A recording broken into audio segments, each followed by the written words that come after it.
mais um Doutorcast, já sabe, né? O seu podcast de saúde, bem-estar, entretenimento. E hoje, recebendo aqui Dr. Demian Cândido Ferreira, cirurgião cardiovascular, vai bater um super papo com a gente.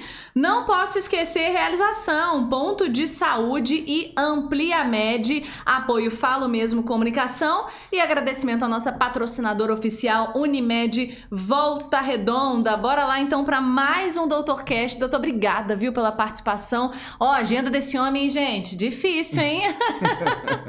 Mas brigadão, viu, por topar estar aqui com a gente. Eu que agradeço o convite, é um prazer estar aqui com vocês. Espero poder contribuir passando um pouquinho para vocês da nossa especialidade, do nosso dia a dia, falando de saúde, falando de coisas pessoais. Estou aqui para contribuir da melhor forma possível. Bora lá, vamos falar muito de saúde, da sua especialidade, mas já dei o bizu para ele, que a gente fala sim de família, da vida pessoal, afinal de contas, como eu falo, né? Saúde, bem-estar e entretenimento. A galera quer saber, não adianta, né, gente? O pessoal quer saber também da vida do médico sem o doutor na frente, como é que é? A gente vai chegar lá, doutor. Mas, ó, eu tenho o histórico aqui, eu sempre falo também pro pessoal que se faltar alguma coisa, porque os históricos são sempre extensos. Ainda mais, doutor, tem quanto tempo na área aí de experiência? Eu me formei em 2001. 2001. Já faz um tempinho, 21 anos de formado. Aí depois da minha formatura como médico veio a especialização, né, que foram 5 anos. Então eu terminei minha especialização na área em 2006. 2006. Isso. Aí nós temos algumas coisas que eu posso falar aqui desses históricos. Me corrija se faltar alguma coisa, se eu falar alguma coisa errada, tá? Sim. Ó, graduação em medicina pela Universidade Federal do Rio, residência médica em cirurgia geral no Hospital Souza Aguiar Rio, certo? Residência médica em cirurgia cardiovascular na equipe do professor Dr. Sérgio Almeida de Oliveira, Hospital da Beneficência Portuguesa em São Paulo. Exatamente. Ó, que legal. Título de especialista em cirurgia cardiovascular pela Sociedade Brasileira de Cirurgia Cardiovascular, coordenador do Serviço de Cirurgia Cardiovascular do Hospital do Coração de Duque de Caxias, no Rio. É verdade. Ainda como coordenador, está como coordenador? Sim, ainda estou. Que legal. E cirurgião cardiovascular do Hospital da Unimed, Volta Redonda, do Rio de Janeiro. E cirurgião cardiovascular do Hospital Summer de Resende, também aqui no nosso estado do Rio, certo? Faltou alguma coisa? Não, além disso, pai, por favor, esposa. Por favor, que é missão. Vou pedir pro pessoal. Eterno estudante, praticante de tênis. É mesmo? Mas a gente tenta assimilar todas essas funções, né, no nosso dia a dia. Às vezes falta tempo, mas a gente tenta. Equilibrar muita coisa. Função, e lá e cá, né, doutor? Porque fica no Rio, fica em Volta Redonda. Isso. Mudou recentemente pro Rio, isso conta pra gente. A gente teve essa mudança agora, a gente tá morando lá, mas a gente tá dividindo o nosso tempo. Parte lá, parte aqui. Uhum. Né? Na verdade, desde que a gente veio aqui para a região, que foi em 2008, a gente começou um trabalho de desenvolver a cirurgia cardíaca aqui na região junto com outros colegas, né? Porque já existia um embrião da cirurgia cardíaca que estava começando, mas o serviço ainda não tinha corpo, né? Não tinha um volume de cirurgia ainda muito grande na região. A maioria dos pacientes eram referenciados para São Paulo, para o Rio de Janeiro, até pela proximidade de Volta Redonda dessas capitais, né? Então, acabava que as capitais absorviam os pacientes daqui. Mas existia realmente aqui um campo a ser desenvolvido nessa área, né? Que já tinha uma demanda e era uma necessidade local, né? Principalmente para pacientes de saúde pública, do Sistema Único de Saúde, né? Que às vezes tinha dificuldade de ser encaminhado para a capital e etc.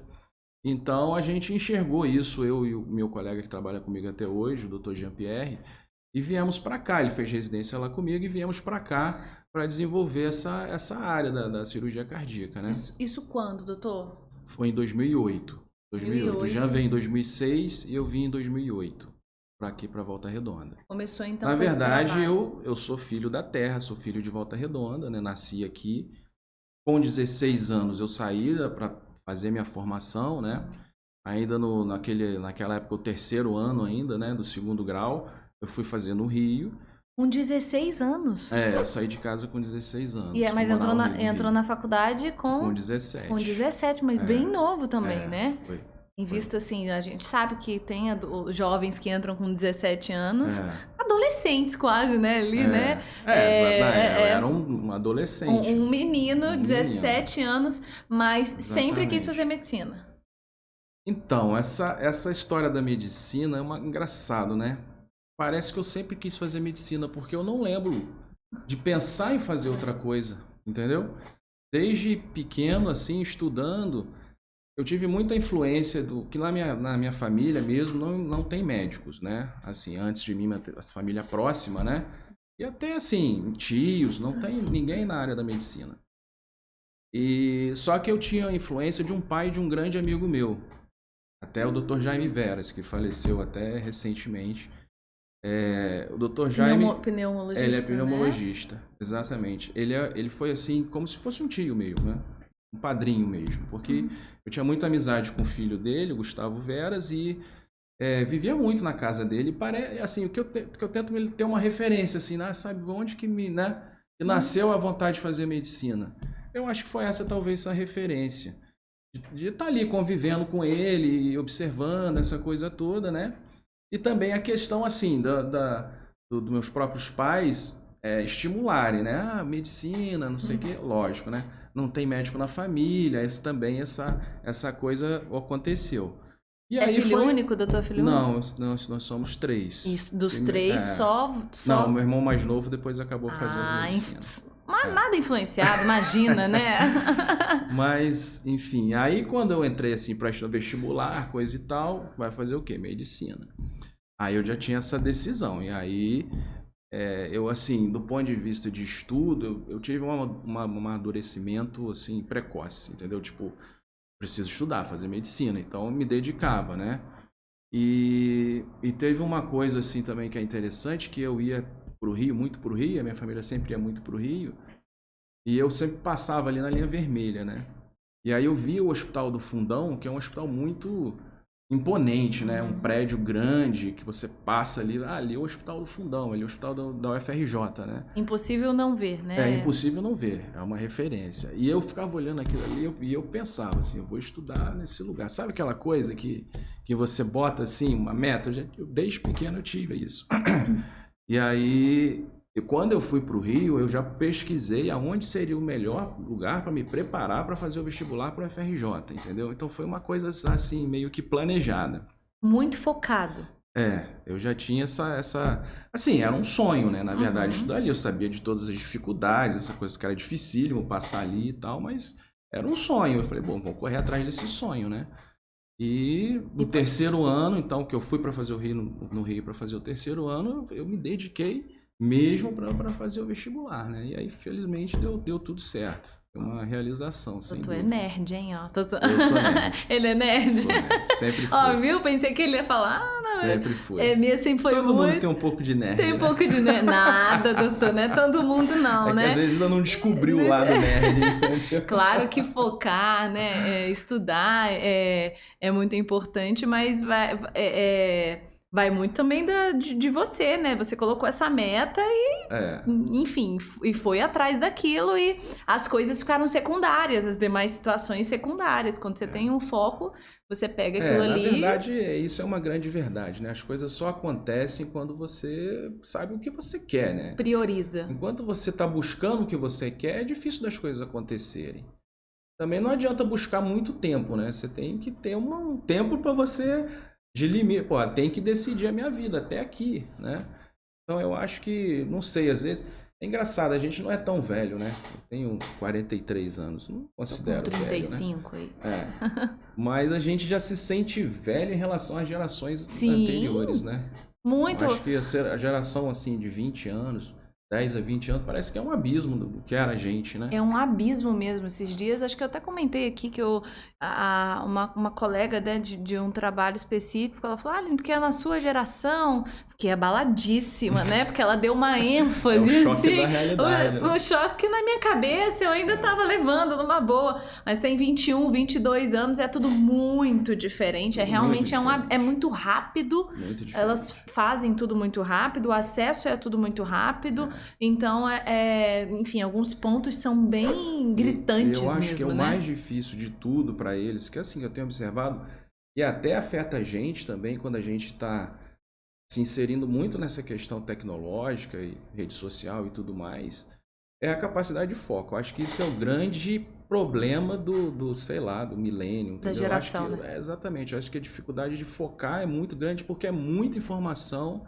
é muito desejo de querer fazer tudo e ao mesmo tempo não faz nada. É igual o pato, né, que diz, né, que faz tudo, mas não faz nada direito.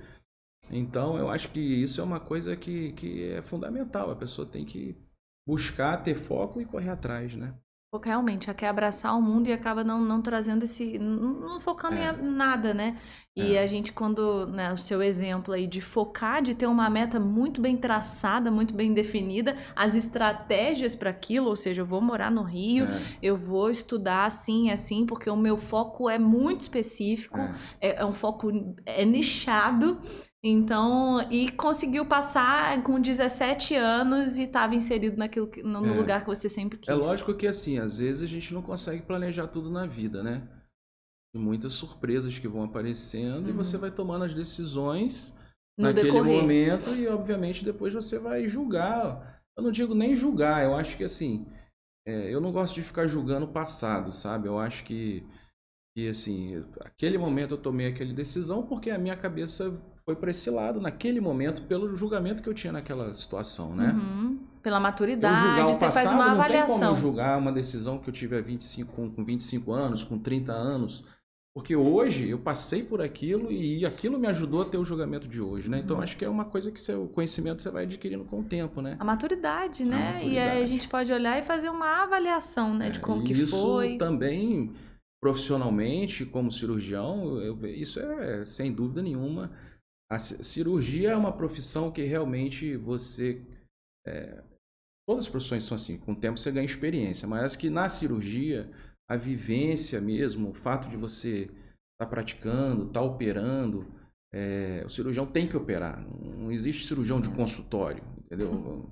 Não tem como o cara saber navegar se ele não pega o navio e vai para o mar. Cara, uma tempestade, né? Tudo os imprevistos que ocorrem numa cirurgia. Então, isso foi uma coisa direcionando para esse lado, que quando a gente começou aqui, a gente faz tanta coisa hoje, porque eu também sempre procurei ocupar, assim, da melhor forma possível, o meu tempo com cirurgia. Então, se eu não tinha uma demanda de cirurgia aqui no começo, né, número de pacientes, etc., eu busquei em outros lugares, entendeu? Então, por isso eu sempre tive um pezinho no Rio, antes eu tinha um concurso público, né, e a gente buscava operar em outros hospitais, em outras cidades, né? A gente operou em Resende, em Vassouras. A primeira cirurgia cardíaca de Resende fui eu que fiz, o primeiro paciente operado lá do coração. Isso é coisa que eu tenho orgulho de dizer. Que legal! Foi o primeiro paciente que a gente operou lá no Hospital Summer. Então, e assim a gente continuou, buscando, mas sempre com o intuito de ganhar experiência mesmo, né? Para desenvolver profissionalmente. Claro, desenvolvimento contínuo só é contínuo porque a gente continua, Exatamente. Não é? É hoje melhor do que ontem. A gente nunca pode se dar por satisfeito, né? Não dá para parar. Que luxo é esse, né? Vai começar a cair, né? A gente não pode se dar esse luxo mesmo. É o famoso ajustar o avião em voo. Então a gente... Eu acho engraçado, às vezes Isso não é uma crítica, né? Isso assim, cada pessoa é de um jeito, né? Mas às vezes eu escuto assim, a pessoa falando, não, é porque eu fiz assim curso público porque eu vou me aposentar com tantos anos, não sei o quê. Eu não consigo imaginar isso pra mim, entendeu? Tipo assim, eu vou trabalhar até tantos anos, depois eu paro. Quem disse que eu vou conseguir parar, né? Quais são meus objetivos lá no futuro? O que vai estar acontecendo com a minha família? Quais são as minhas necessidades, né? Então assim, aí minha esposa, mas você vai trabalhar até morrer? é bem provável, mas tomara que não, né? Entendeu? Mas são escolhas realmente, né? E é o que você falou, você não sabe como vai estar a sua cabeça lá na frente, às vezes uma decisão sua aqui não vai valer lá na frente, A gente né? tem que planejar o futuro, né? Mas eu não planejo o meu futuro pensando quando que eu vou parar de trabalhar. Eu espero que isso aconteça e que não demore muito, mas... Como cirurgião, tá há quanto tempo que o doutor disse mesmo? Cirurgião cardiovascular? Operando desde 2006. 2006. E aí, como é que foi assim? Bom, a medicina, essa escolha, essa referência, essa decisão já muito cedo, muito jovem na faculdade, mas e a cirurgia? Eu quero ser cirurgião e quero ser cirurgião cardiovascular. Como que isso veio? Foi na faculdade? Porque a gente sabe que na faculdade vocês têm acesso a diversas especialidades. Como escolher isso? Eu acho que essa escolha é feita em partes. A cirurgia cardiovascular, na verdade, foi um dos imprevistos da minha vida. Eu nunca pensei em ser cirurgião cardiovascular durante a faculdade. Isso é uma coisa interessante. Porque na faculdade é aquela história, né? Você está sendo bombardeado, todas as especialidades, e aí você está naquela, eu tenho que aprender tudo, eu tenho que aprender tudo. Aí vai chegando no final da faculdade, você agora tem que escolher o que eu vou fazer. É mais ou menos o processo do vestibular, né? Na faculdade de medicina. E aí você começa a escolher pelas grandes áreas, né? Cirurgião ou clínico? Pediatra, obstétrico, né? Então são as grandes áreas da medicina. Cada uma vai te levar para um caminho, né? Mas é muita coisa que tem, né? Muita opção. É muita opção. Realmente, se você não tiver meio já tendente para alguma coisa, dá um desespero, né? Fica meio perdido. E o engraçado é que, assim, isso até... Eu costumo até dizer para os mais jovens, para os acadêmicos, que a medicina no começo é meio uma coisa meio romântica, sabe? Aquela coisa que você fica apaixonado, né? E aí você, o que eu vou fazer? O que eu vou fazer por amor? O que eu mais gosto? E tal. Aí você fica nesse dilema, mas eu acho que às vezes também falta um pouco de racionalidade na escolha, entendeu? Porque é uma escolha que você vai carregar para o resto da vida, né? Então, assim, não basta você gostar, achar bonito, essa coisa toda. Você tem que saber tudo que vem junto de uma especialidade. Isso não é passado, assim, para o acadêmico, para o interno, entendeu? Ele meio que é jogado, assim, por essas, às vezes, imaturidade nessas escolhas que ele vai tendo que ter ao longo da vida. Por exemplo, um acadêmico vai lá, assiste uma cirurgia, acha lindo, né? Uma cirurgia cardíaca, então, poxa, eu vou fazer cirurgia cardíaca. Porque é bonito, porque realmente é fantástico a cirurgia. Mas o que está por trás da cirurgia cardíaca, entendeu? Não se questiona isso, entendeu? Tanto assim, no quanto que você tem que trabalhar, quanto você vai formar, quanto você vai ter que estudar, essa coisa toda. Carga horária, você vai ser chamado a qualquer hora, sabe? O tanto que você trabalha e tudo mais. Então, assim, eu acho que nessa escolha ele tem que ser conversado mesmo. Nada melhor que conversar com os mais velhos, os que já formaram. É porque eles ficam sem graça de perguntar, entendeu? Mas acho que tem que quebrar essa barreira. Tipo assim... Porque é muito sério, é uma decisão... Você trabalha por semana, entendeu? É uma decisão muito importante, né? Uma opção também é você acompanhar a especialidade que você quer fazer durante um tempo para você ter uma noção real de como que funciona, né? Acompanhar um cirurgião, doutor, posso ficar acompanhando você aí um mês e tal, entendeu? O dia a dia, para ver como é, para tomar essa decisão. Né? Fica a dica aí para os acadêmicos, né? Realmente quebrar esse gelo, toda essa ressalva. Afinal de contas, é a decisão quase da sua vida, né? Decisão. Mas não é uma decisão também que não pode ser voltada atrás. Mas vai ser difícil retomar tudo do zero, trocar uma especialidade. É uma coisa que é muito incomum da gente ver, entendeu? Uma pessoa que faz uma formação numa especialidade, depois de 10 anos, agora eu quero trocar de cirurgião para pediatra. Não acontece, né? Não é impossível. Tudo pode acontecer se a pessoa querer. A gente vê alguns casos, mas não são comuns, não é realmente. Comum. A pessoa acaba entrando naquele ciclo e depois fica difícil de sair, porque ele vai se estabelecendo no mercado, etc. E começar do zero é muito difícil, né? Mais velho. Mas, voltando à situação da cirurgia cardíaca, ela foi uma coisa meio sem querer mesmo que aconteceu.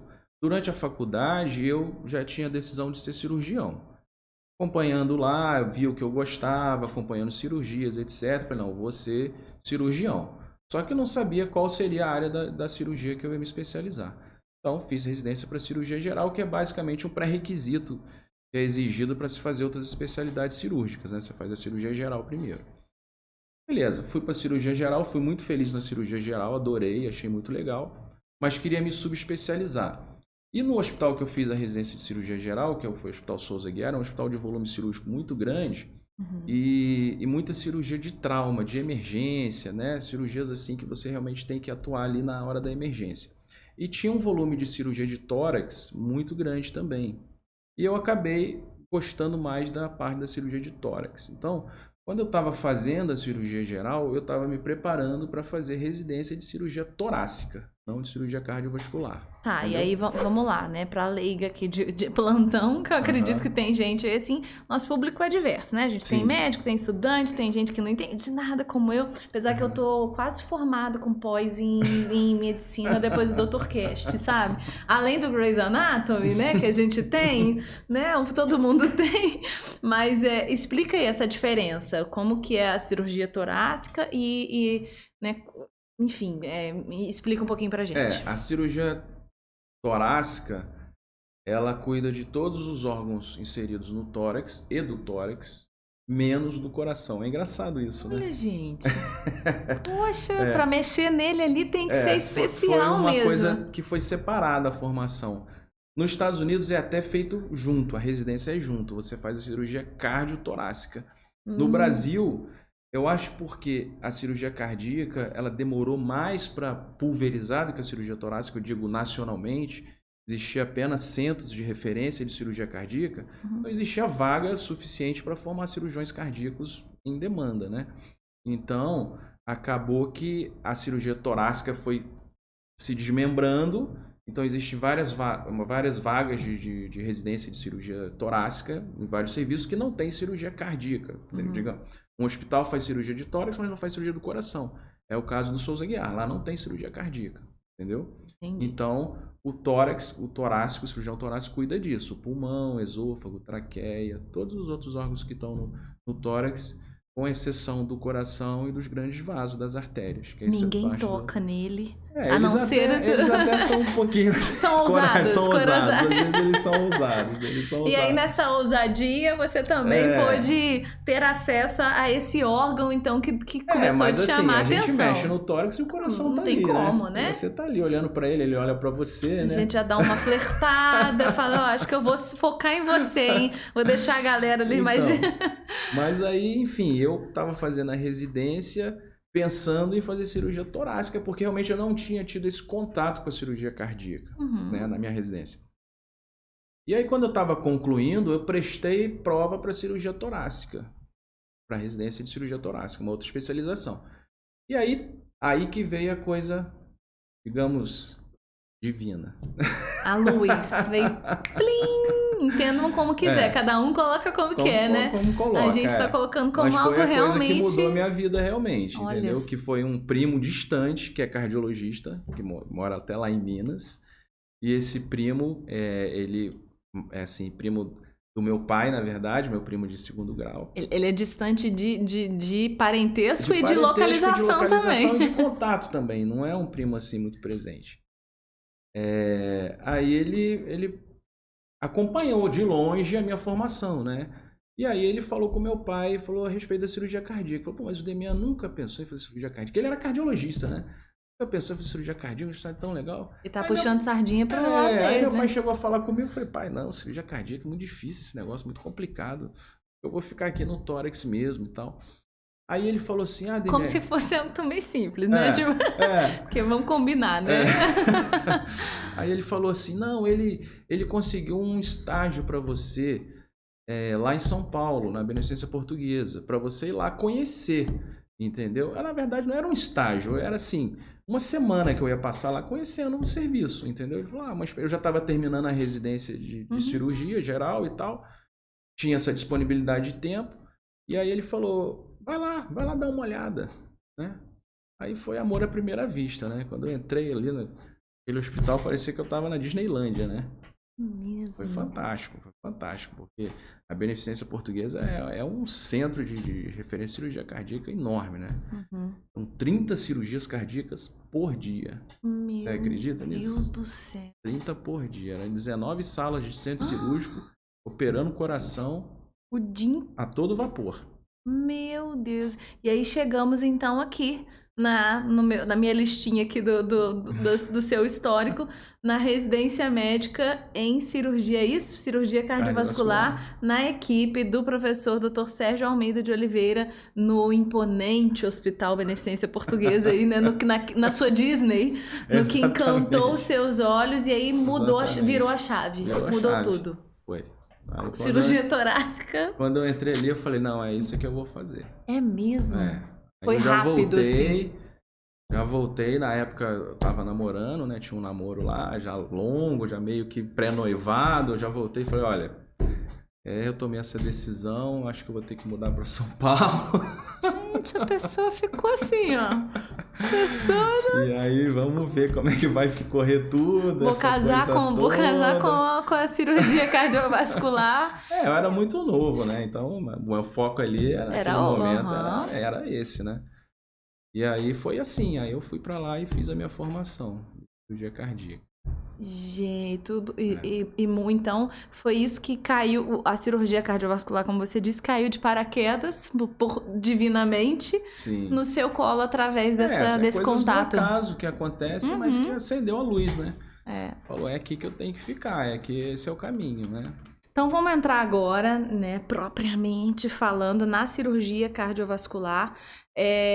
O que é a cirurgia cardiovascular, né? O que faz exatamente um cirurgião cardiovascular? A gente viu que os demais órgãos solenemente ignorados, mas é porque existe um órgão realmente principal que é o foco. Isso. Então, como que é o trabalho do cirurgião cardiovascular? Então, a área da cardiologia, ela é uma área que é muito ampla, né? Pensa que é só o coração, mas o coração é o motor, né? Tá associado a todo o organismo e todas as alterações e tudo.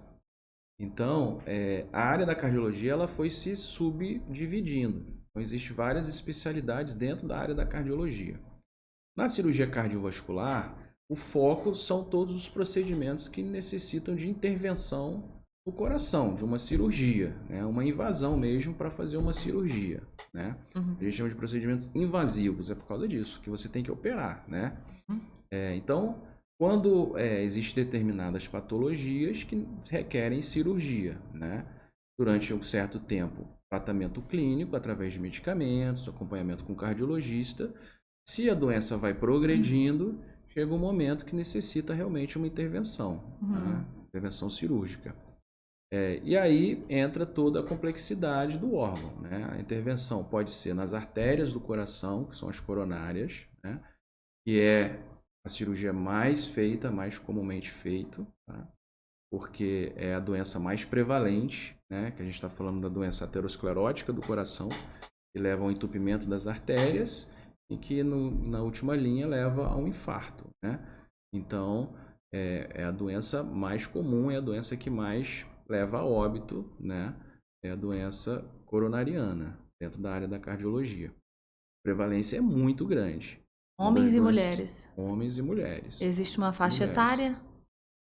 Então, isso é uma coisa que vem mudando ao longo do tempo. A gente vem observando essa mudança, tá?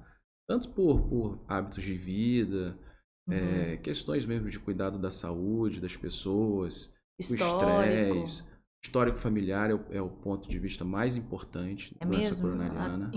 Mais do que esses outros aspectos até mesmo. Maior de todos. A hereditariedade. Então, se você tem alguém na sua família com história de infarto ou acidente vascular cerebral, né, um AVC, é a mesma doença, né? A mesma doença que entope as artérias do coração, entope as artérias do cérebro, né? Pode entupir outras artérias, que é a aterosclerose. A doença das artérias, né? Que é essa doença que você falou, a mais comum, um mal do século aí, podemos dizer. Exatamente. Mas existe como prevenir, por exemplo, você tem alguém que teve na minha família entupimento de artérias, vamos colocar de forma leiga, assim, né? Tanto o AVC, né? Quanto algum problema. Como que existe uma prevenção? Porque não tem como fazer uma intervenção cirúrgica como prevenção, né? A prevenção é sempre o melhor remédio, né? O sonho da medicina é prevenir as doenças. A medicina é feita para isso. É a medicina de baixo custo que vai levar à longevidade, né? Só que, infelizmente, a gente sabe que realmente as pessoas se cuidam pouco, Por né? diversos Por diversos aspectos, aspectos. acesso à informação, Exatamente. financeiros, Isso. de consciência De mesmo. consciência, exatamente. E o problema é que essa doença que leva ao infarto, né, que é a doença aterosclerótica do coração, aproximadamente metade dos casos, 50% das vezes, o primeiro sintoma é um infarto, entendeu? Então, não era para ser assim, nessa incidência tão grande, né, de 50%, né? Isso é justamente porque os casos são subdiagnosticados, as pessoas não previnem e não descobrem o problema antes de chegar no ponto crítico do infarto, né? Porque a gente está colocando o infarto como um sintoma, mas é um sintoma já extremo, onde ou a intervenção ali cirúrgica ou mesmo o óbito. Sim, exatamente. Muitas vezes é o óbito, o infarto pode ser fulminante. Então, o ideal é você ter um acompanhamento, né? Nós estamos falando no caso da hereditariedade, por exemplo, né? De você ter um histórico familiar de alguém com um problema cardíaco. Normalmente a gente investiga assim, né? Tem alguém na sua família que já infartou, passou por alguma cirurgia cardíaca, ou teve um derrame, né? Que é o termo do AVC, que o pessoal conhece. E se sim, isso já é indicativo de que essa pessoa tem maior probabilidade de desenvolver essa doença do que outras que não. Que às vezes existem famílias, não é muito comum, mas às vezes existe, que não existe problema cardiovascular na família. E outras famílias, existem muitos problemas. Ah, sim, meu pai infartou, meu tio operou, meu primo fez uma angioplastia. Entendeu? Porque a gente está falando de problemas diversos, né? Não necessariamente desse. Existem N problemas cardiovasculares. Sim, mas este caso exclusivamente é deste problema, é desta doença, tá? Um deles, que é o entupimento das artérias, tá? Se alguém da família teve, a probabilidade de outro ter é maior do que uma família que não tem essa doença. E tá? é maior em porcentagem?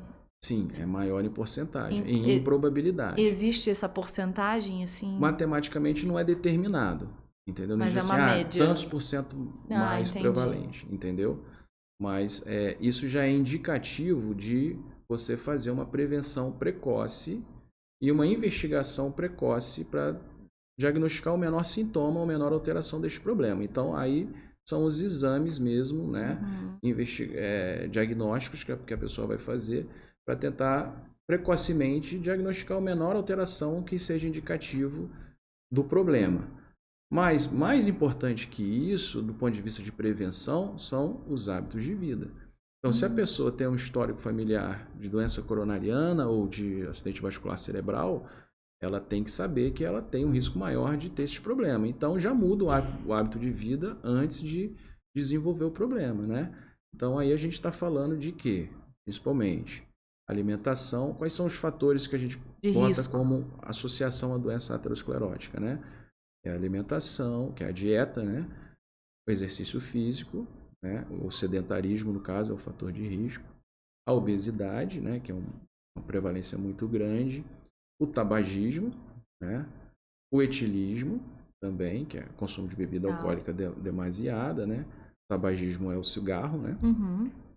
O estresse, né? Que é um dos fatores mais importantes também. No mundo atual, então, o negócio está... E além desses, outras doenças que também são muito prevalentes, que é a hipertensão arterial e a diabetes. Então a diabetes também está ligada. Muito associado. O paciente diabético tem mais chance de ter esse problema cardíaco. E esses exames? Quais são os exames básicos? Aí, o indicado é realmente um paciente... a prevalência começa a partir dos 40 anos da doença. A partir dos 40 anos. Tá, mas isso de um modo geral, ou para aquele paciente que tem um problema na família, que teve, né, tem essa hereditariedade, ou de geral, né, independentemente de ter ou não? A partir dos 40 anos já é indicado você procurar um cardiologista para fazer uma avaliação. Ponto. A melhor prevenção é essa. Agora, as pessoas que têm, aí fica o alerta mais em relação aos hábitos de vida. Além disso, ele já tem que ter consciência, então já começa antes, com 30 anos, já tem que ter consciência para ter os hábitos de vida saudáveis para evitar a doença lá na frente. Até porque a gente escuta, né, e aí o doutor pode me falar se isso é mito ou é verdade, que o infarto para pessoas mais jovens, ele geralmente ele é mais, ele leva mais a óbito do que em situações de pessoas mais velhas. Se isso é verdade, por que que isso acontece? Isso é verdade. É É verdade, verdade. doutor? É verdade. Por quê? Porque existe assim, isso é uma característica da doença. A gente chama da patologia da doença, da fisiopatologia da doença. Porque quando o paciente, por exemplo, um paciente diabético, que vai desenvolvendo a doença aos poucos, ou seja, as artérias vão entupindo aos poucos, o coração dele vai se adaptando àquela situação e vai criando novos caminhos para o sangue chegar onde precisa chegar. Entendeu? Existe uma adaptação do próprio coração, fisiológica, àquele entupimento ali. Então ele começa a desenvolver vasinhos de sangue, né, que vão fazendo uma circulação colateral e vai atenuando o problema. Então isso é bom por um lado e ruim pelo outro. Bom porque protege realmente do infarto com uma morte súbita, tá? Porque o coração dele, se fechar uma artéria, existem outras artérias para compensar, né? exatamente, Saída. entendeu? Só que o ruim é que às vezes isso mascara o problema. E aí o coração, com o tempo, vai se prejudicando por causa da doença e vai gerando um quadro de insuficiência cardíaca isquêmica, por falta de oxigenação mesmo, entendeu? Então, nem tudo é bom, né? Só que o jovem, na verdade, ele não tem tempo para desenvolver essa circulação colateral. Então, o jovem, normalmente, pode ser uma lesão que vai se desenvolver rápido, e aí ocorre um processo agudo naquela lesão. Normalmente é uma ruptura de uma placa que está ali dentro do vaso, entendeu? E essa ruptura leva um processo de trombogênese que fecha o vaso, entendeu? Então é uma coisa aguda, não é uma coisa que vai com o tempo, entendeu? Então é um coração, repentino. É repentino. Então esse infarto, quando é um infarto súbito, a pessoa, pô, mas como assim? Morreu? Às vezes acontece, né? 40 anos, a gente vê. O meu cunhado faleceu com 33 anos de morte súbita. Relacionada a alguma coisa do... Não foi um infarto súbito. Teve um infarto súbito. Com 33 anos. Com 33 anos. Não tivemos tempo de socorrê-lo. Foi realmente o fulminante. Coisa do destino. Foi um infarto fulminante. Dentro da família. Isso é muito difícil lidar com uma situação, porque já é difícil você lidar com uma situação de pacientes, mas quando existe esse envolvimento familiar é brutal, né? Foi.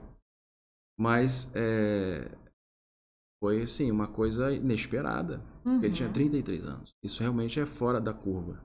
Tá? É raro, nessa idade. Né? É raro. É raro. Mesmo o jovem, às vezes não tão jovem, né? Às vezes nem é. Às vezes não tão jovem. Às vezes, normalmente, a faixa etária é 40, 42, 43. Essa faixa etária está cada vez mais comum. Tá? A gente tem assim... Há 10 anos atrás, a gente operava pouquíssimos pacientes com 40, 42, 43. Para chegar à cirurgia. Quando chega a cirurgia, todas as etapas já foram ultrapassadas. Tratamento clínico, tentou angioplastia, não deu, né? É todo um caminho que vai chegar lá. A cirurgia é o ponto final do tratamento, tá? Então, há 10 anos atrás, a gente operava pouquíssimos pacientes com 40, 43, 45. Hoje, eu te falo que é 2 por mês, 3. Mesmo? Nessa faixa. Dentro de uma porcentagem que o doutor atende seria o quê? 30%? A gente faz em média 30, 35 cirurgias por mês.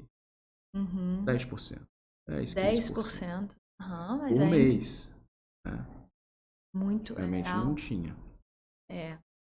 Então, assim, tá cada vez mais precoce o problema. Preciso olhar com mais atenção mesmo para esse...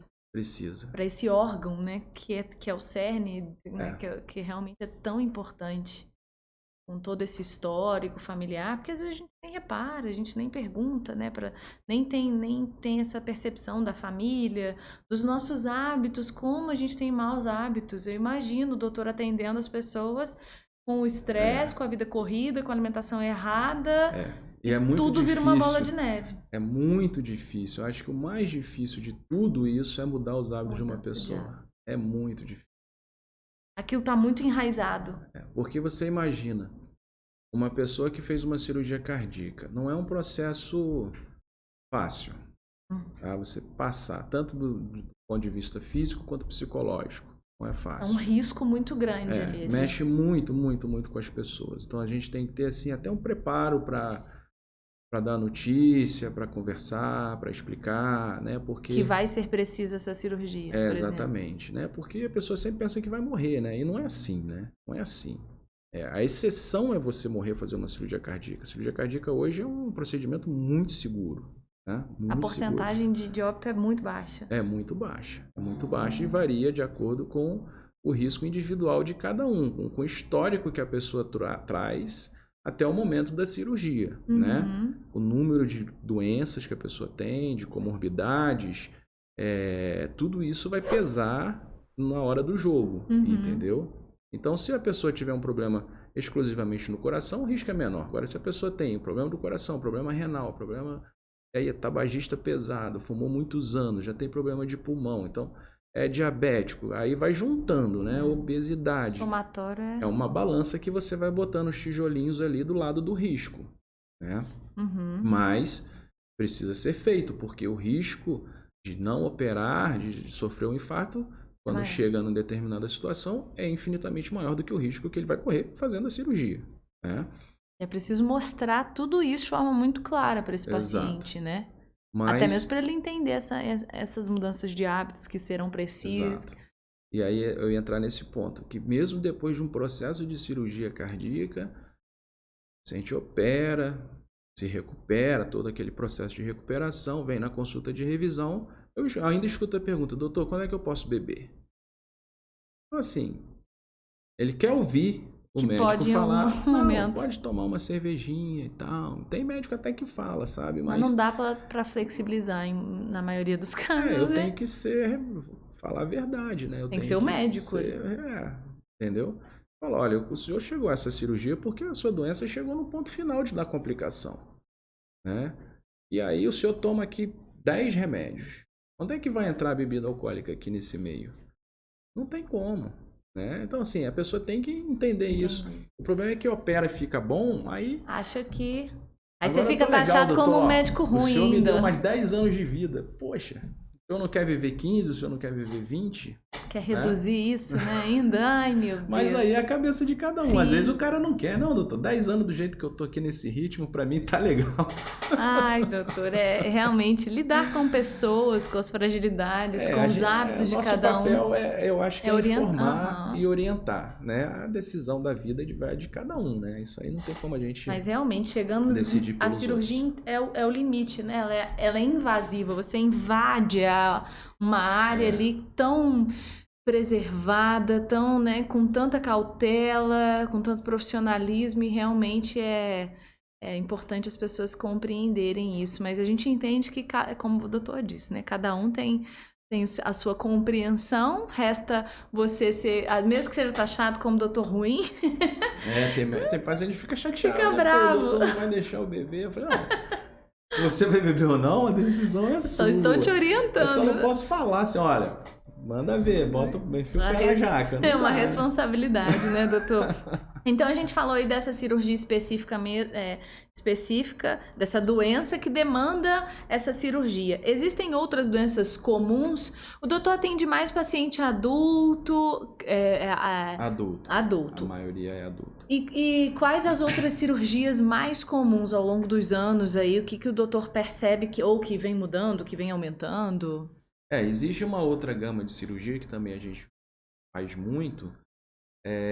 Alguns problemas congênitos, que são esses problemas que as pessoas já nascem com problema e descobrem ao longo da vida, problema cardíaco, que é mesmo de malformação do coração. Tá? Uma coisa que a pessoa carrega desde nascença e que vai desenvolvendo ao longo da vida as manifestações do problema e às vezes descobre já na idade adulta e precisa fazer uma correção cirúrgica.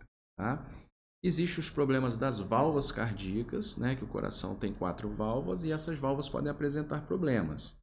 Né? E aí existem as cirurgias para corrigir os problemas dessas válvulas. Elas podem apresentar problema em qualquer fase da vida?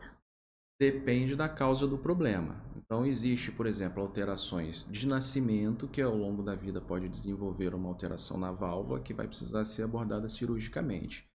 Mas o mais comum no caso das válvulas é a disfunção que vai sendo causada por uma degeneração com a idade. Tá? Então, se você pega o paciente mais idoso, você vai estar tratando mais de problemas de válvulas, porque a válvula vai envelhecendo, vai calcificando, vai endurecendo.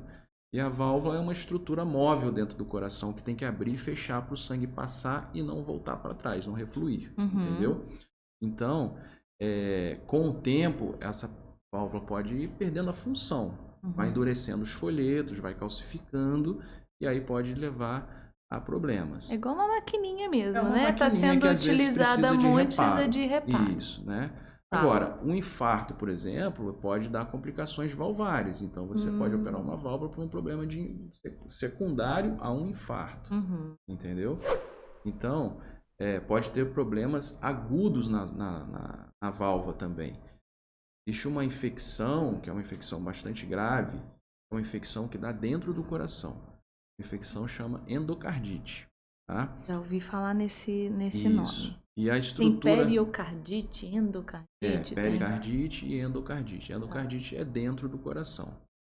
Então, e assim, a estrutura do coração que é mais atingida por essa infecção são as válvulas, mitral e aórtica, principalmente. Tá? Que são as válvulas mais importantes, talvez. Todas as válvulas têm a sua importância. Qualquer válvula que dá problema no motor... imagina, tô colocando as duas como mais importante, mas se uma parar, eu vou dar muita importância para ela, né? Exatamente. Mas, e assim, as manifestações são diferentes. Entendeu? Às vezes umas dão problema mais rápido, outras demora um pouquinho mais para dar algum sintoma. Entendeu? Essa endocardite, então, ela é específica nessas duas válvulas?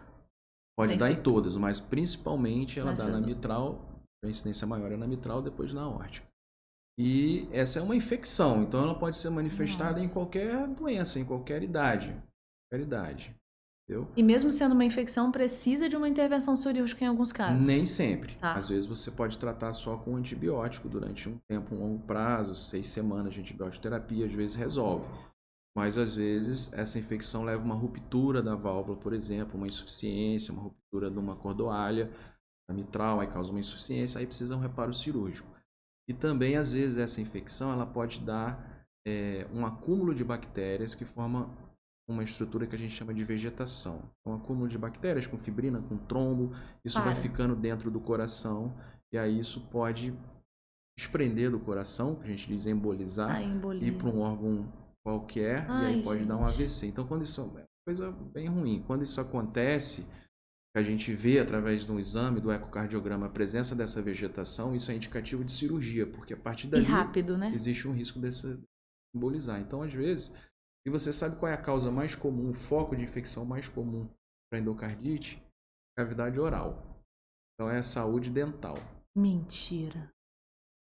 Pessoas que não cuidam da saúde da boca, e às vezes vai fazer um procedimento, retirar um dente, tratar um canal e coisa e tal, a bactéria pode aproveitar dessa situação, cair na corrente sanguínea e ela adere no coração, dá endocardite. Então a prevenção da endocardite é ir ao dentista. Gente do céu, você vê como que realmente está tudo interligado. Olha, a gente colocamos o dentista aí no meio É a causa mais comum. Olha só. Olha, essa realmente...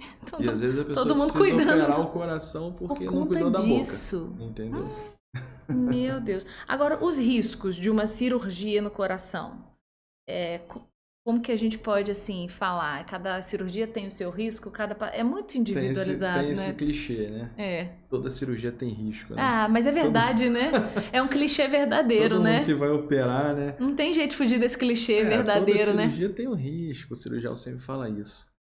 Eu acho que quando o paciente pergunta pra gente assim, doutor, qual é o risco? Eu fico pensando o que ele quer ouvir. Eu já comecei assim com o tempo profissional. Amadurecer já. Porque é uma pergunta que ele sabe a resposta, né? Então, às vezes, assim, se você for num cirurgião cardíaco nos Estados Unidos e perguntar para ele, doutor, qual é o risco de eu ter qualquer problema na cirurgia? Ele vai falar, olha, o risco de você ter um AVC é 4%, ter uma infecção é 1%, de você precisar tomar uma bolsa de sangue é 8%, ele vai falar isso para você. No no nosso meio, eu acho que isso não é muito vantajoso, sabe? Porque o paciente está num processo psicológico, quando ele vai fazer uma cirurgia cardíaca, que é muito difícil, né? Então, eu pergunto, você quer saber realmente o risco de tudo? Ou você quer saber se tem risco? Você pergunta, se o risco é alto, doutor? se o risco é baixo, se o risco é pequeno, entendeu? Mas existe muito tabu em relação à cirurgia cardíaca, né? Muitas coisas assim que o paciente... Hoje em dia a informação chega mais, né? Se você chegar lá, entrar no YouTube e botar lá cirurgia tal, vai aparecer um monte de vídeo da cirurgia, mas... Dr. Google também, né? Pra mas apavorar todo mundo. às vezes isso nem é aconselhável, porque às vezes assusta, porque você não está preparado para ver aquilo, né? Não é uma coisa que você vai ver. Às vezes você vai até desmaiar vendo aquilo, né? Tem gente que não tem Porque tá aptidão tudo pro lá, negócio. né? Tá tudo lá. E é um pouco chocante de você ver, assim, entendeu? Então, mas existe essas coisas aí do paciente perguntar, doutor, vocês tiram o meu coração, bota numa bandeja, faz as pontes, as pessoas acreditam que é assim, sabe? Tira o coração, remenda, mexe ali, depois bota volta. de novo, entendeu? Faz um de forma transplante, muito... entendeu? Não é assim, a cirurgia é feita dentro do tórax, a gente não tira o coração, a gente faz aonde não é um o coração tem que transplante, fazer, né? Não exatamente. O que realmente acontece durante a cirurgia é que o coração fica parado, a gente precisa parar o coração, não são todas as cirurgias cardíacas, mas a grande maioria, a gente precisa parar o coração para operá-lo. Você não tem nem como mexer com... Mas como é que é isso? Como é que para esse coração? Então, aí existe uma máquina, que é a máquina de circulação extracorpórea, né, que a gente chama máquina de SEC, circulação extracorpórea, que vai fazer a função do coração e do pulmão enquanto o coração estiver parado. Porque quando para o coração, o pulmão para junto. Né? Eles são... Para os dois. Muito ligados nesse ponto. Neste ponto, exatamente. Então, essa máquina vai manter a circulação do sangue no organismo e a oxigenação, que é a função do pulmão. Então, ele vai manter a função do coração e do pulmão. Isso. A função. Mas o desenvolvimento da circulação extracorpórea começou na década de 50. Então, faz 70 anos que este processo vem se desenvolvendo. Entendeu? Então, é muito seguro hoje em dia fazer isso. A gente não vê complicações assim no ato operatório de circulação extracorpórea. É muito raro esse processo de fazer o coração parar e voltar. Doutor, mas se não voltar a bater? Raríssimo não voltar a bater, porque o coração ele é protegido. Existem técnicas de proteção no coração para se fazer durante a cirurgia. Entendeu? Então, tudo é planejado. Eu falo com o paciente assim, olha, você vai andar de avião. Você tem medo de andar de avião? A grande maioria fala que tem. Eu tenho. Por que você tem medo de andar de avião? Basicamente é porque você botou a sua vida na mão de uma pessoa que você não conhece. Eu acho que quando foge do nosso controle, né? O motivo maior é esse. Poxa, eu tô ali, será que o cara dormiu bem, o piloto? Será que o cara botou gasolina direitinho, apertou o parafuso? Ou seja, você tá entregue. Exatamente. Né? Só que você sabe que você tá entregue a pessoas que estão altamente capacitadas para fazer aquilo. Né? E é uma indústria das mais exigentes em relação à capacitação. Então, assim, você tem que confiar. Você entra, sabe que tem risco, sabe que se o avião cair, ok, não tem muito o que fazer, mas você vai, você confia. Né? A vida da gente, na verdade, é um eterno confiar em muitos processos, em muitas pessoas, porque a gente estava conversando isso lá em casa essa semana. Minha sogra também morre de medo. E aí ele falou, mãe, eu não sei quantos acidentes de avião e quantos de carro. Então, na verdade, o de carro a gente também tá. A gente tá sujeito a tantas estruturas aí quando a gente sai de casa. Então, é um processo de confiar a todo momento, que dirá numa situação assim. Exatamente. Mas, assim, funciona mais ou menos igual, porque para você fazer uma cirurgia cardíaca dentro de um hospital, existe todo um processo de capacitação. Não é simplesmente chegar ali, vamos operar o coração aqui. Né? Não é, existe todo um processo de treinamento de várias equipes, de vários profissionais. Um critério altíssimo, né? O cirurgião é parte do processo, mas não é o cirurgião que faz tudo. Existe muita gente envolvida, né? Tem cirurgias que a gente faz que tem 10 profissionais dentro da sala. Tem 3 cirurgiões, 2 anestesistas, um ecocardiografista, enfermeiros, técnico da perfusão. Então, assim, é um time, né? É um time. A responsabilidade não é só sua. Não é só porque do tudo cirurgião. bem que você está ali tratando diretamente, informando aquele paciente previamente, mas existe uma equipe Exatamente. muito preparada. E tem todo um processo, checklist, material, tudo Muita programado. responsabilidade. Então, assim, quando você vai fazer uma cirurgia dessa, mais importante do que você se preocupar com os riscos é você ter confiança, né? Confiança no médico, e o cirurgião é o vetor, né? É a pessoa que vai ter que te passar a confiança. Uhum. Você tem que saber quem é aquela pessoa que está ali que vai te operar, né? Isso é importante, né? E essa relação tem que ser muito, muito aberta, confiar mesmo. Uhum. É uma relação diferente. A consulta com um cirurgião cardíaco é diferente de uma consulta, sabe? Uma consulta que leva tempo, você tem que conversar com a família, explicar tudo, entendeu? Então é uma situação dessa. E tendo confiança, a coisa fica mais fácil. E esclarecimento. Pergunte, não tenha vergonha de perguntar. Deixar Ninguém é obrigado tudo a claro. saber tudo, né? Ah, doutor, eu quero saber exatamente qual é o meu risco de ter um AVC. Beleza, vamos calcular. Existem logaritmos para isso. Bota lá tudo do paciente. Olha, o seu risco de AVC é 7,5% nessa cirurgia. Existe, a gente calcula tudo. E tem entendeu? gente que quer saber exatamente, Sim, né? Tem exatamente. gente que A gente sabe. É. Todo paciente a gente sabe os riscos, mas a gente Não precisa expor para todos, só quem realmente Só quer. quem Tem quer gente saber. que não quer, tem gente que fala assim, doutor, não me conta. Não quero saber. A maioria. É. A grande maioria fala, não, doutor. Ah, doutor, não quero nem ver. Você não resolve. Tudo bem. Às vezes é uma forma mais fácil de lidar. Eu antigamente seria a pessoa de quero saber de tudo. É jornalista metido a querer saber um monte, a detalhar, né? Eu quero a lista, eu quero ver, né? Mas hoje em dia, eu acho que com a maturidade, eu acho que tem que fazer, então não tem jeito. Tem que confiar. E aí, realmente, a gente vai aprendendo a confiar nessas pessoas chaves, né? As pessoas que estão ali para cuidar da gente. E hoje eu posso falar para você, Aline, que aqui, porque antigamente quando a gente chegou isso, tinha muito disso, assim, sabe? Ah, não, quero operar em São Paulo, quero operar no Rio. Tinha esse tabu também, sabe? De achar que aqui não tinha capacidade de fazer uma cirurgia cardiovascular. Então hoje, depois de todo esse tempo que a gente está aqui trabalhando, né, aprimorando e tudo mais, eu digo para você que é muita tranquilidade. Eu operei a minha sogra no hospital da Unimed. Isso que eu ia falar. Hoje a gente tem aí o hospital da Unimed que preparadíssimo, né? Preparadíssimo. Tanto com equipamentos quanto com profissionais. O doutor é cooperado da Unimed já há muitos anos também, né? Já está aí com a Unimed há quanto tempo? Desde quando eu cheguei em Volta Redonda, eu já operava pacientes da Unimed. Depois que inaugurou o hospital, eu já entrei no corpo clínico e a gente participou de todo o processo de formação do serviço de cirurgia cardíaca lá do hospital, né? Que foi inaugurado em 2011, se eu não... Que tá espetacular, né? Doutor pode falar com mais propriedade com isso da qualidade. É um hospital que, assim, não perde referência, nada né? para os hospitais dos grandes centros. Não perde nada. Tem tudo ali. E aqui, né? Então, realmente, isso de eu quero ir para o Rio, eu quero ir para São Paulo, a gente precisa olhar com mais carinho para a nossa região que está preparada. Está preparada. É importante, eu acho, a gente frisar isso, né? Eu acho importante porque, às vezes, é questão deste tabu, entendeu? É uma coisa que a gente precisa quebrar.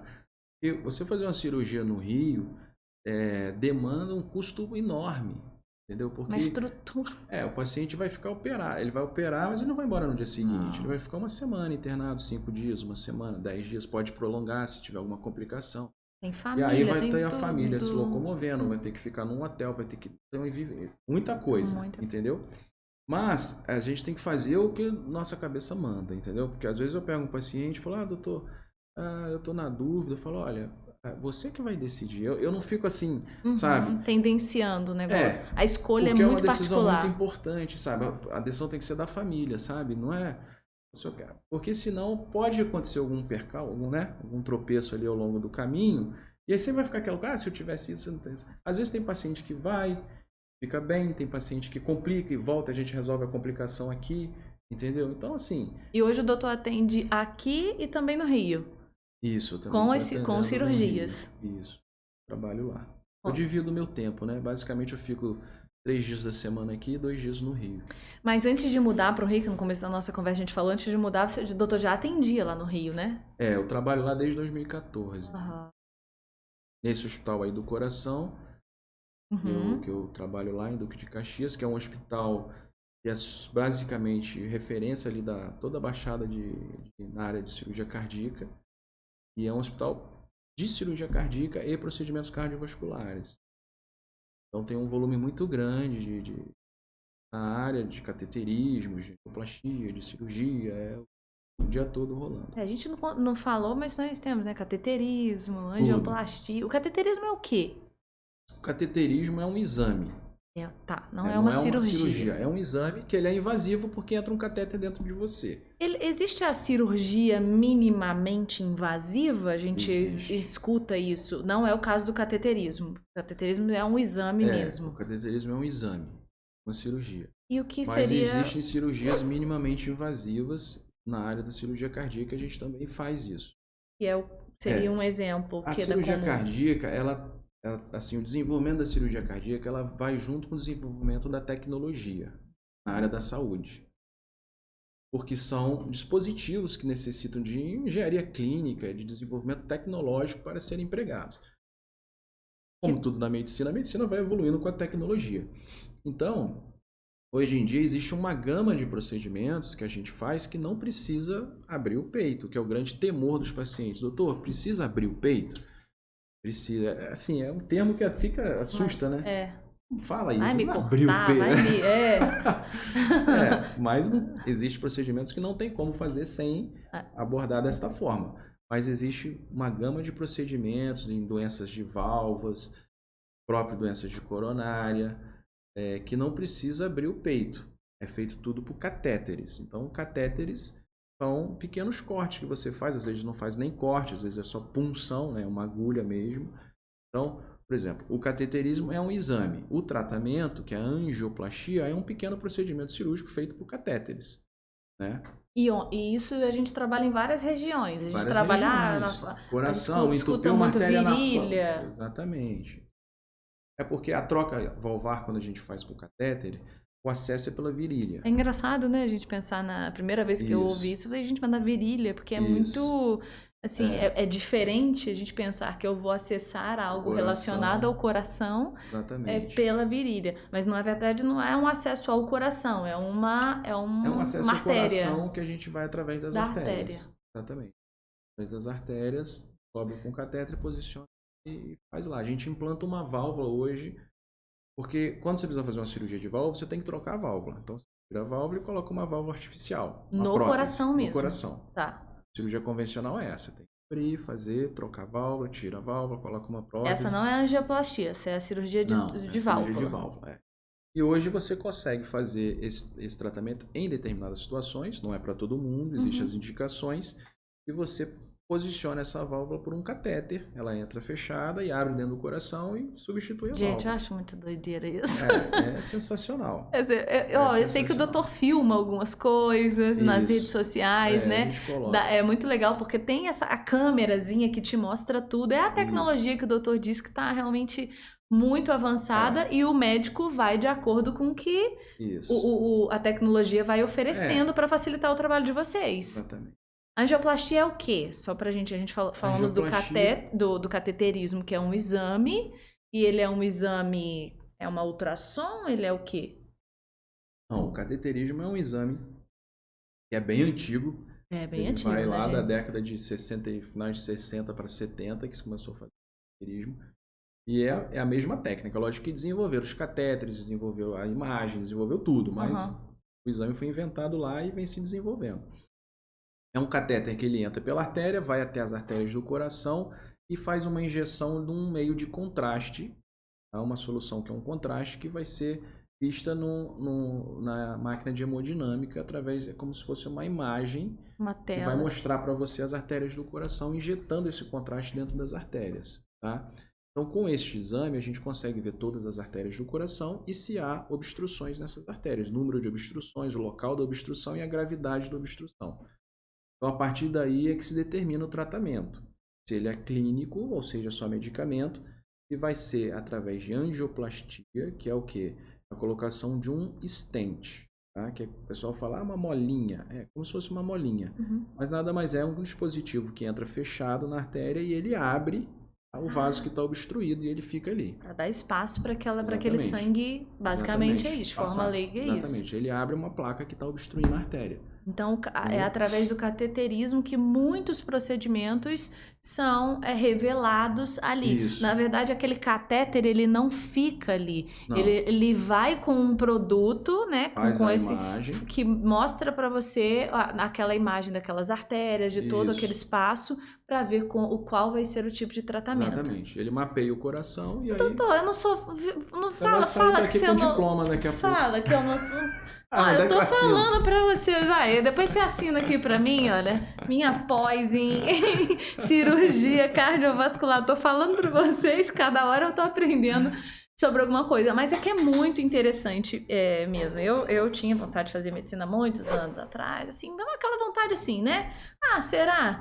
Mas na verdade o jornalismo é igual o doutor, você acha que eu vou ser jornalista ou jornalista mesmo, então... mas a pós em medicina está saindo aí através do DrCast. Agora eu queria te fazer uma pergunta assim, sobre essa responsabilidade da sua área. Porque primeiro a escolha da medicina, que eu acho incrível, mas é uma responsabilidade cuidar de pessoas. A escolha da cirurgia cardiovascular, ou seja, desse órgão, né, incrível e que é o foco ali junto com o cérebro, o pulmão, mas é o foco realmente quando a gente fala o coração. Assusta muita gente porque é uma cirurgia no coração, afinal de contas é o órgão. Como que é lidar com essa responsabilidade ao longo dos anos? Eu acredito que em muitos momentos o doutor a gente, né, perde pacientes, né, porque isso é comum da vida do médico, isso infelizmente acontece. Mas como que é lidar com tudo isso, com o paciente, com a família, com essa responsabilidade, com o amor pela profissão? Então, Aline, isso realmente não é uma coisa fácil. Coisa fácil de aprender a lidar com essa responsabilidade, né? Porque a gente está diretamente trabalhando com a vida e com a morte, como você falou, né? E é lógico que a gente faz de tudo para que o final seja feliz, né? A nossa função é essa, a gente estudou para isso, a gente se prepara para isso, mas a gente a gente lida com perdas, né? E isso mexe diretamente com a emoção das pessoas, né? E também com a nossa, né? Porque a gente sabe o que as pessoas estão vivendo, a gente já viveu, né? Eu, na minha vida pessoal, já perdi pessoas próximas, né? Já passei situações que todo mundo passa, que são as provações da vida, mas a gente tem que separar, tem que aprender a separar. Mas é muito difícil, entendeu? Até hoje eu estava assim, pensando no número de quantos pacientes eu já operei, uma estimativa, né? Eu não sei exatamente o número, mas com certeza foi mais de 2.000, 2.500 pacientes, né, ao longo desses anos. E a gente perdeu alguns ao longo desse caminho, né? E até hoje, o momento mais difícil para mim da profissão é chegar no centro cirúrgico quando acontece um óbito durante a cirurgia, que é muito raro, graças a Deus, é muito raro. Mas tem situações de pacientes muito graves, que chegam em estados muito críticos, doenças muito graves, que a cirurgia é a esperança da família, né? Porque se não operar, fatalmente ele não vai sobreviver. Então a gente entra carregando aquela esperança, né? E nem sempre a gente vence. Então, até hoje eu não me acostumei a dar notícia. Eu sofro. A gente tem que respirar, a gente tem que ser profissional, às vezes desvincular o pensamento do emocional, entendeu? Mas eu sofro luto. Eu, quando perco um paciente, eu fico 3, 4, 5 dias sem conversar direito, sabe? Meio assim. Chora com aquela família. É difícil. Às vezes eu penso assim, acho que eu vou no enterro, mas eu falo, melhor não. Porque é muito difícil, sabe? Imagina chegar lá o médico, né? Aí, às vezes você não sabe. Tem paciente que você cria vínculo, né? Porque é um processo que até a cirurgia, né? Às vezes, anos, um ano. Às vezes tem paciente que acompanha 2 anos até ele chegar no momento que precisa operar. Então, você acaba criando essa relação. Mas no momento da cirurgia, é engraçado. Naquele momento ali que você cobra o paciente e começa a cirurgia, como eu te falei, eu operei a minha sogra. A minha sogra falou assim, eu não vou operar com ninguém, eu quero operar com você. Eu falei, tudo bem, eu vou te operar. E quando ela foi internar, a funcionária lá, a colaboradora da internação, falou assim, a senhora tem certeza que ele gosta de você? Vai botar sua vida na mão do seu genro? Genro, né? Sogra e genro ainda fala. Ela falou, não, eu confio nele, vai dar tudo certo. E assim, eu fiquei ansioso. Claro. Antes da cirurgia, eu fiquei, sabe, repensando a cirurgia, o que eu vou fazer, o que eu vou fazer, o que eu vou fazer. Nossa. E aí aquela história, sabe, todo mundo vive isso, né? Quando você vai apresentar um programa ao vivo, aquela coisa, dá aquele friozinho na barriga. O cirurgião também sente. O dia que não sentir deu algo errado. Tem algo errado, né? Porque é uma responsabilidade. Como um jogador de futebol vai bater um pênalti, ele acha que ele não fica nervoso. Então, só que na hora que chega na hora H, que você começa a cirurgia, aí entra o automatismo, aquilo que você já fez muitas e muitas e muitas vezes, entendeu? Então você faz, eu vou por aqui, eu vou por ali, eu vou por ali. E então, o profissionalismo, né? Exatamente. A prática, os anos. Exatamente. Mas imagina, é difícil para lidar com qualquer paciente, que dirá com alguém relacionado da família. Agora, existe algum caso que te marcou bastante de perda? Algo que poxa, assim, isso é um marco na minha carreira. A gente não gosta muito de lembrar das perdas, né? Mas a gente tem que comentar. Recentemente eu tive um paciente que eu senti muito, porque era um paciente que eu criei uma relação muito grande e que a cirurgia dele era uma cirurgia muito difícil, uma doença assim muito... Não era uma doença do coração, era uma doença da aorta. Era um paciente que já tinha sido operado 2 vezes e ele fez uma dissecção de aorta, uma coisa muito grave, então uma mortalidade muito alta. Mas a gente fez todo um planejamento, estava tudo direitinho, coisa e tal. E a gente fez a cirurgia. E a cirurgia foi excelente, deu tudo certo. Tudo que a gente tinha planejado, uma cirurgia muito complexa, durou 8 horas a cirurgia. São cirurgias longas, geralmente, Sim. né? E aí, esse paciente foi para o CTI se recuperar, evoluiu bem, estava tudo caminhando bem. No segundo dia de pós-operatório, ele apresentou uma complicação do vaso que a gente tinha tratado, da aorta, tá? A gente tinha botado várias próteses na aorta e ele apresentou um sangramento, tá? E aí a gente já ligou um sinal de alerta. A gente foi observando, ele estava super bem, conversando super bem. Paciente novo? Ele tinha 60 e poucos anos de idade, 65 mais. E aí ele respondeu bem a princípio. A gente não vai precisar reabordar, a gente pensou cirurgicamente. Às vezes você precisa fazer uma reabordagem se tiver algum problema, alguma complicação, né? Essa era a terceira cirurgia dele ou... Dele. E você já tinha feito alguma? Não, era a primeira que você tinha operado comigo. As outras 2 já tinham sido há mais de 10 anos atrás. E aí, bom, o que aconteceu é que ele foi evoluindo com algumas outras complicações técnicas, que eu acho que não vale a pena a gente citar. E aí eu decidi realmente que precisava fazer uma abordagem nesse paciente, sabe? E a gente programou a cirurgia para 6 horas da manhã. A gente fez um exame dele durante a noite, no final da noite. Eu vi que a coisa não estava legal, que a gente ia precisar fazer uma reabordagem e colocar uma outra prótese. Entendeu? Uma parte ali da aorta dele estava sofrendo um colabamento que não estava com a circulação legal. Aí a gente marcou essa cirurgia para 6 horas da manhã. Fui lá, falei com ele, com a esposa, tinha uma relação muito boa com ela, já da relação médico-paciente. E aí a gente marcou, olha, 6 horas da manhã, ele tá lúcido, tudo bem, doutor, vamos lá, vai dar tudo certo. Quando foi 5 horas da manhã, ele faleceu. É mesmo? Teve uma complicação aguda, ele não conseguiu chegar na cirurgia. Aí eu fiquei, foi uma perda muito... significativa. Foi triste, porque assim, tava tudo bem, eu já tinha uma relação com ele, sabe, afetiva, e E não era uma complicação difícil de resolver, era uma coisa que eu sabia que ia ficar bem, entendeu? Só que chegou a hora dele. A gente vê muito disso, sabe, Aline? Tem pacientes que você fala assim, esse cara vai ficar ótimo.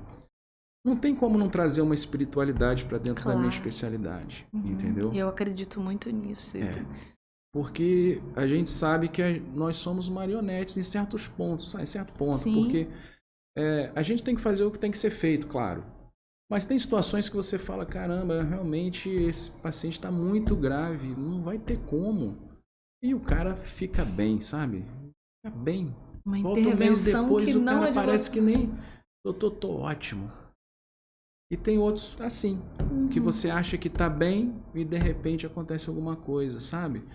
Então, eu acho que um paciente que vai operar, que está numa situação dessa, eu acho muito importante também ter um entendimento disso. Eu não tô falando de crença, independente de crença do que seja, entendeu? É que a vida é algo realmente assim... a vida é para ser vivida, né? E tem que ser cuidada. Não adianta esperar que os outros cuidem da sua vida. Você tem que cuidar da sua vida. E muitas vezes o controle não está na mão do médico, né? Muitas vezes não, a nossa vida, né? Realmente são usados, né? Acredito muito nisso, né? Acredito que o doutor também, os médicos são usados realmente para ajudar nesse cuidado da vida, mas é algo muito, né? A vida e a morte são algo que foge às vezes do nosso entendimento a gente não tem humano. De tudo, né? Humano, é limitado em alguns sentidos. Agora tem aquela experiência positiva, aquela também Muitas. Ai, que coisa boa. Mas que a maioria, né, graças a Deus, mas é aquela que, poxa, essa é... Primeiro, o doutor colocou aqui que o de Resende, foi a primeira cirurgia lá de Resende, que é um troféu mesmo, eu acho que é um orgulho mesmo que tem que carregar, mas acredito que ao longo desses anos aí, tantas experiências positivas, existe aquela que o doutor pode escolher entre tantas aí, só para rapidamente compartilhar com a gente. A gente já viveu muita coisa, né? Então, a gente fica muito feliz, eu fico muito feliz, a minha satisfação é muito grande quando eu vejo um paciente, que a gente acompanha o paciente, né? Depois que opera, a gente vai acompanhando. E, assim, o que me deixa mais feliz mesmo é ouvir, sabe? A gente ouve isso muito, sabe? Aquela coisa, já está acostumado a ouvir isso, mas não, realmente. Sabe aquela coisa, doutor, o senhor mudou a minha vida, sou outra pessoa, hoje eu consigo fazer isso, eu não consigo... Antes eu não conseguia subir uma escada, hoje eu estou subindo, estou fazendo atividade física, sabe? O retorno positivo é muito gratificante. Eu acho que a gente trabalha para isso, eu acho que não é pelo dinheiro, sabe? É isso que move a gente, entendeu? Não é clichê falar, mas parece clichê, mas é verdadeiro, né? Essa moeda não tem preço, né?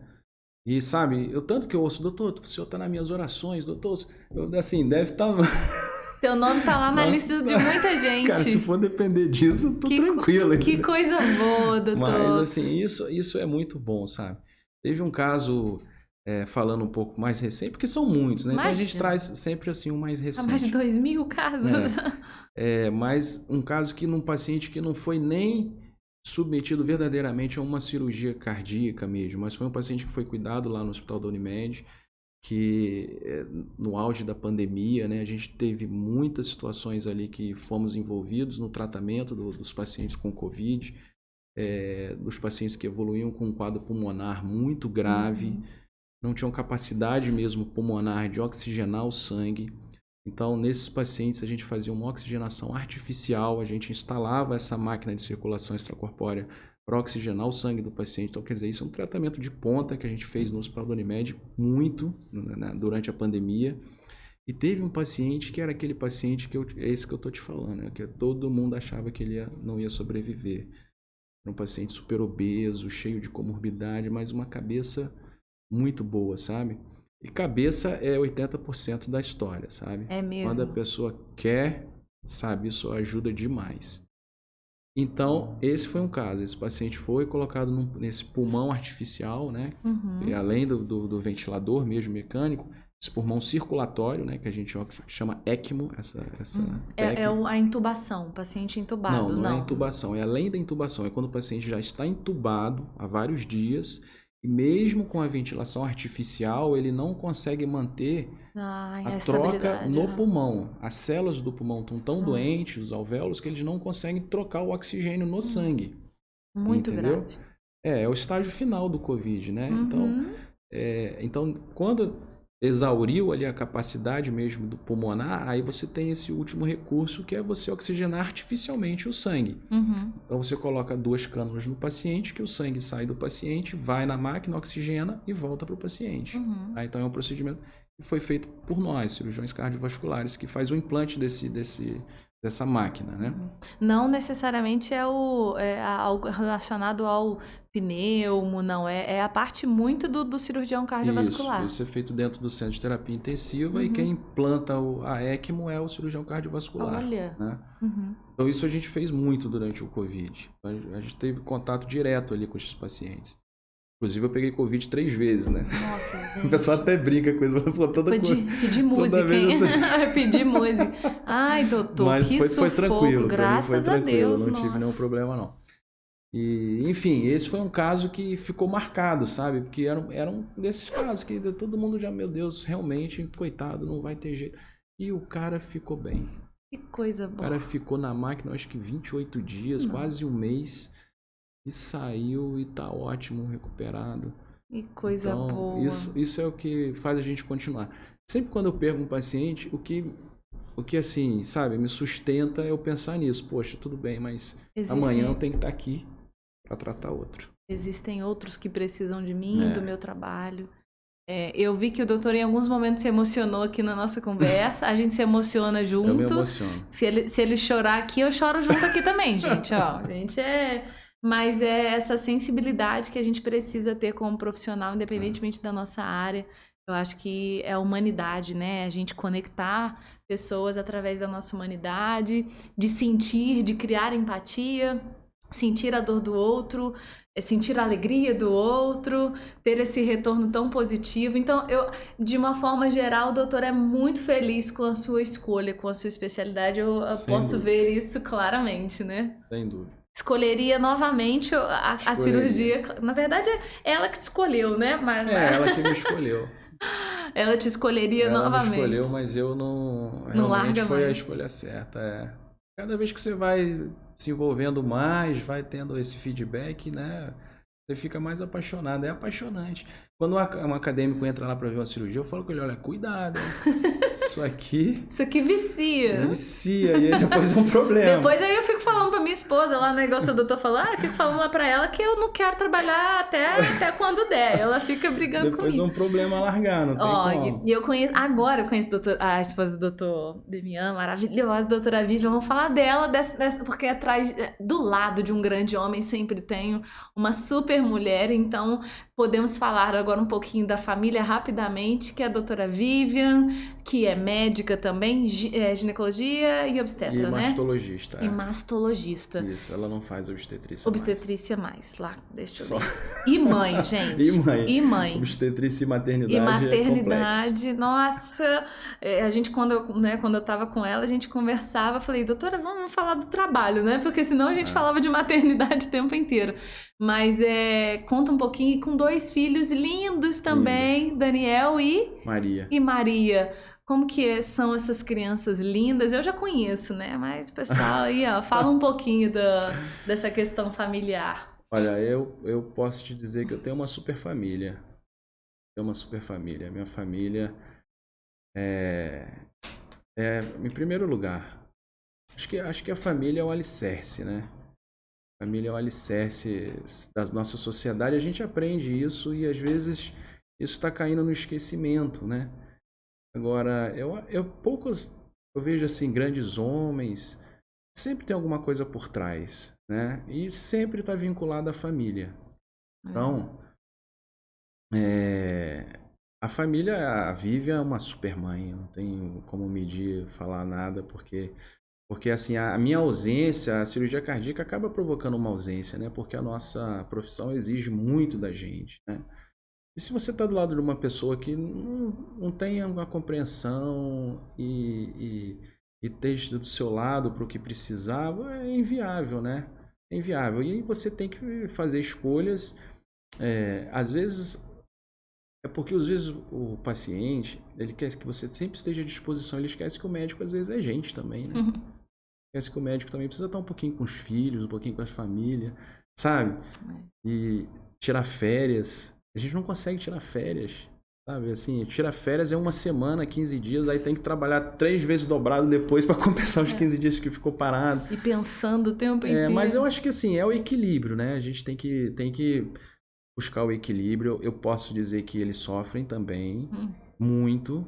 Vivian também sofre, Briga. passa um bocado. Sofre que eu digo assim, de carregar também essa emoção que a gente carrega na nossa profissão, sabe? Às vezes eu perder um paciente, eu chego em casa, ela vê, ela percebe na hora que aconteceu alguma coisa que não tá normal, entendeu? Então, às vezes tem um problema ali que precisa resolver do dia a dia, ela tem um entendimento de não, vamos deixar para depois, porque não é a hora, sabe? Tem que ter essa sintonia, tem que ter esse sincronismo. Parceria isso, né? Seria isso, tem que estar junto para tudo, né? E a gente passou por muita coisa, né? A construção da nossa relação foi teve muitos obstáculos, não do ponto de vista afetuoso, amoroso, obstáculos de vida mesmo, profissional, né? A gente perdeu uma filha, né? Não sei se eu comentei isso com você, você deve saber da nossa história, mas foi uma recém-nascida, né? Que trouxe muita emoção na nossa relação, uma batalha enorme que a gente teve, ela ficou internada. Foi um problema de mesmo do parto, de nascença, né? Que dificilmente ela sobreviveria. Se sobrevivesse, ia ser com muitas sequelas, né? Então isso foi uma provação no nosso relacionamento, muito grande, né? E tudo isso com a profissão junto. Vamos embora, a gente não pode parar, né? E isso vai fortalecendo a gente, né? Vai fortalecendo e a gente vai valorizando o que realmente precisa ser valorizado. Às vezes a gente não valoriza o que precisa ser valorizado, a gente valoriza emoções, momentos, né? Agora, a construção de uma família é uma coisa muito importante, né? Que tem que ser vista com muito cuidado e tem que sempre que ser cuidado, não pode ser descuidado. Se você descuidar, a coisa vai por água abaixo. E aí mexe com tudo, né? Aí, mexe com tudo. Entendeu?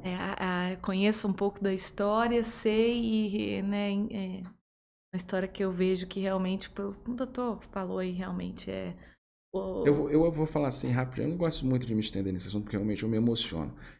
Mas eu queria deixar um recado, às vezes, para as pessoas que perdem, né, entes queridos. Quando a gente perdeu nossa filha, parece que o mundo ia acabar, né? O mundo vai acabar. E eu pensava, por quê? Por quê? Né? Poxa, a gente ajuda tantas pessoas, por que isso vai acontecer comigo, né? A gente não tem que pensar no porquê, né? Na explicação, porque a gente não vai encontrar. A gente tem que encontrar forças para seguir em frente, porque lá na frente você vai ser surpreendido com uma coisa que vai amenizar, que vai te trazer conforto, né? E no nosso caso foi o nosso segundo filho, né?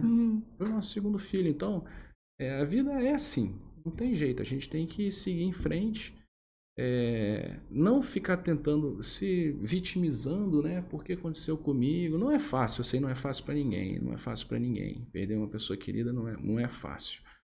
Mas é a única certeza da vida, né? A gente vem E passa. vai e passa. Mas existem essas recompensas depois, né? Eu sempre falo que o porquê, às vezes, ele nos deixa numa situação muito desconfortável, quando a gente pode falar pra quê? Né? Em que isso me faz crescer, me fortalece? Isso. E eu cresci muito, sabe? Eu cresci muito, tanto como pessoa como profissional. Quando nessa questão de lidar com essa situação de vida, de morte, eu virei outra pessoa, posso dizer isso, entendeu? Então, às vezes esse era o motivo, né? Pra tudo tem um propósito, né? Quando a gente acredita realmente em algo com propósito, eu acho que as coisas tomam outro rumo, outro sentido mesmo, quando a gente olha nesse em quê, em pra quê. No caso de vocês profissionalmente, na família, o fortalecimento da família, chegada do Daniel. Gente, Daniel é um pimentinha maravilhoso. Ai, que lindo demais. Maria, linda demais também. e doutora Vivian, São que eu sou, maravilhosos. são maravilhosos mesmo. Bom, sou suspeita porque conheço, mas a gente tá aqui mesmo, então um beijo pra eles. Que eu sei que acompanham esse super pai, esse super profissional, super marido, entende, segura o rojão quando precisa. Então, eu sempre gosto de falar dessa parte, o doutor sem o doutor, né? É o Demian, que é o super pai, família, e falou logo no início também gosta de tênis, não é? Tem também essa parte, né? Tem que os hobbies relaxar, são né? fundamentais, né? Você tem que ter uma válvula de escape, né? Você tem que ter. Falando em válvulas aí que fala. Tem que ter. Senão não dá, né? E cuidar da saúde, né? A prática de atividade física, isso é fundamental, né? Você cuida, né, doutor? Você não é aquele médico que fala e não... Não, eu tento cuidar. Tenta, né? Tento cuidar, sempre. Mas a questão é aquela história, não existe falta de tempo, existe falta de planejamento, De né? prioridades, né? A gente sabe, né? Não vou nem entrar nesse assunto também, que eu tô defasada também nesse assunto completamente. Mas, ó, queria muito, existe muita coisa. Acho que foi um dos episódios maiores aqui que a gente teve no Doutorcast. Falei muito, né? Não, mas é porque... Quem me conhece sabe que eu não sou de falar muito, não. Eu sou do Falo Mesmo, né? Vocês sabem, é da Falo Mesmo, não é à toa o nome aí da empresa, mas ó, queria muito agradecer, doutor. Poxa, eu saio assim, sempre com o meu potinho aqui cheio, transbordando de conhecimento, não só com a minha pós em medicina, que está em formação aqui, né? Mas com tantas experiências pessoais, profissionais, familiares que nos relembram aqui a importância da família, as prioridades da vida, aquilo que a gente deve priorizar. Então, muito obrigada mesmo. O Doutorcast aqui agradece a sua participação, o seu tempo, que é preciosíssimo, gente. Falei pra vocês que esse homem aqui é difícil. Obrigadão, tá, doutor? Obrigado, Aline. Eu que agradeço. Fiquei muito feliz em participar, compartilhar com vocês um pouquinho do nosso dia a dia. E estamos aí, continuamos nessa luta, esperando ajudar o máximo de pessoas possíveis e confortar também quando possível, né?